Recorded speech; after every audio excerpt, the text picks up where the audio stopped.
Welcome to Rudra cooking. இன்றைக்கி நம்ம ருத்ரா குக்கிங்கில் மணிமணியான அழகான சுவையான மினி கொழுக்கட்டை செய்ய போகிறோம். அது எப்படி சேர்த்து நம்ம வீடியோக்குள்ளே போய் பார்க்குறதுக்கு முன்னாடி நம்ம சேனலை மறக்காமல் சப்ஸ்கிரைப் பண்ணிக்கோங்க. வாங்க வீடியோக்குள்ளே போகலாம். இந்த மினி கொழுக்கட்டை செய்யறதுக்கு நான் 1 பவுல் அரிசி மாவு எடுத்திருக்கேன். அந்த 1 பவுல் அரிசி மாவுக்கு 1.5 கப்பு தண்ணியும் 2 டீஸ்பூன் எண்ணெயும் 1 டீஸ்பூன் உப்பும் கலந்து ஸ்டவ்வில் வச்சுருக்கேன். இப்போ அது நல்லா கொதிக்குது. கொதித்ததுமே நம்ம எடுத்து வச்சுருக்கிற அந்த அரிசி மாவை அது கூட சேர்த்து ஒரு 10 நிமிஷம் வேக வச்சிடலாம். நடுவில் இதை கலந்து விடக்கூடாது, அப்படியே வேகட்டும். இப்போ 10 நிமிஷம் ஆயிடுச்சு. ஸ்டவ் ஆஃப் பண்ணிவிட்டு அதை நல்லா கலந்து விட்டுக்கலாம். இப்போ இதை நல்லா கலந்ததை அப்படியே நம்ம பிசைய முடியாது. அதனால் கொஞ்சம் சூடு ஆறத்துக்காக ஒரு தட்டில் எடுத்து அதை கொட்டி வச்சிடலாம். தட்டில் சேர்த்து கொஞ்சம் நேரம் அது நல்லா ஆறட்டும். ஆறினா தான் நம்ம பிசைய முடியும். இப்போ கொஞ்சம் ஆறிடுச்சு. கொஞ்சம் தண்ணி தெளித்து பிசைஞ்சுக்கோங்க. தண்ணி போதலைன்னா கொஞ்சம் தண்ணி தெளித்து பிசைஞ்சுக்கோங்க. ஒவ்வொரு அரிசி மாவு தண்ணி கூடவோ குறையவோ ஆகும்.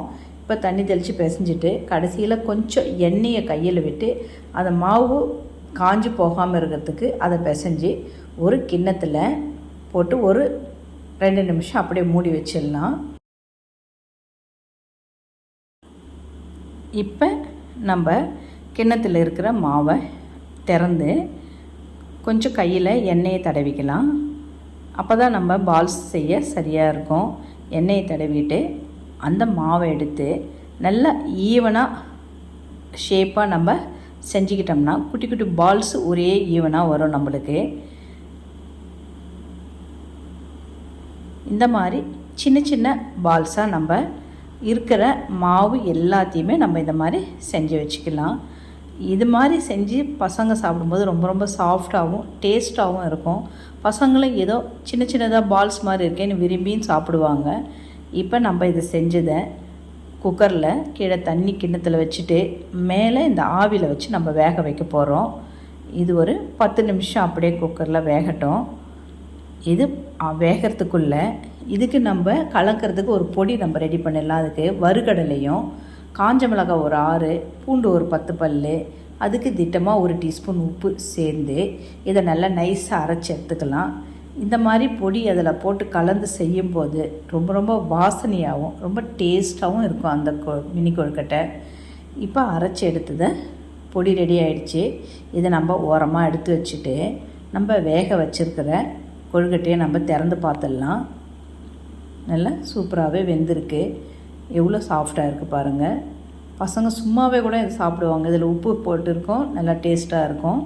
இப்போ நம்ம ஒரு கடாய் எடுத்து அதில் 4 டீஸ்பூன் எண்ணெய் சேர்த்துக்கிட்டு கடுகு, அதுக்கப்புறம் உளுத்தம்பருப்பு 1 டீஸ்பூன் சேர்த்துக்கலாம். உளுத்தம்பருப்பு கூட ஒரு 4-5 சீரகம் இருக்கிற மாதிரி ஒரு 1/2 டீஸ்பூன் சீரகத்தை சேர்த்து இது நல்லா வறுபட்ட உடனே நம்ம வேக வச்சுருக்கிற அந்த மினி கொழுக்கட்டையை இது கூட நம்ம சேர்த்துக்கலாம். இதை சேர்த்து கொஞ்சம் நல்லா கலந்து விட்டுக்கலாம். இந்த எண்ணெய் எல்லாத்துலேயும் படுற மாதிரி நம்ம நல்லா கலந்து விட்டுக்கலாம். கலந்து விட்டுட்டு இப்போ நம்ம அரைச்சி வச்சுருக்கிறோம் இல்லையா பொடி, அதே இது மேலே தூவி விட்டுக்கலாம். ஒரு 4-5 டீஸ்பூன் காரத்துக்கு தகுந்த மாதிரி. குழந்தைங்க மட்டும் சாப்பிட்றாங்கன்னா கொஞ்சம் காரம் கம்மியாகவும், பெரியவங்களும் சேர்த்து சாப்பிட்னா கொஞ்சம் காரம் அதிகமாகவும் சேர்த்து பொடி அதிகமாக போட்டுக்கலாம். போட்டு நல்லா கலந்து விட்டுக்கலாம். எவ்வளோ கலர்ஃபுல்லாக பார்க்குறதுக்கே சும்மா பக்காவாக நல்லா இருக்குது பாருங்கள். இப்போ அருமையான மினி கொழுக்கட்டை ரெடி ஆயிடுச்சு. மேலே கலர்ஃபுல்லாகவும் உள்ள ஒயிட்டாகவும் எப்படி இருக்குது பாருங்கள். இந்த மினி கொழுக்கட்டையை நீங்களும் உங்கள் வீட்டில் செஞ்சு பார்த்துட்டு எப்படி இருக்குன்னு கமெண்ட்டில் சொல்லுங்கள். மறக்காமல் நம்ம சேனலையும் சப்ஸ்கிரைப் பண்ணிக்கோங்க. சமையல் பண்ணுங்கள். ரொம்ப ரொம்ப சந்தோஷமாக இருங்க. இந்த வீடியோ உங்களுக்கு பிடிச்சிருந்தா உங்கள் ஃபேமிலி அண்டு ஃப்ரெண்ட்ஸுக்கு ஷேர் பண்ணுங்கள். நன்றி, வணக்கம், வாழ்க வளமுடன்.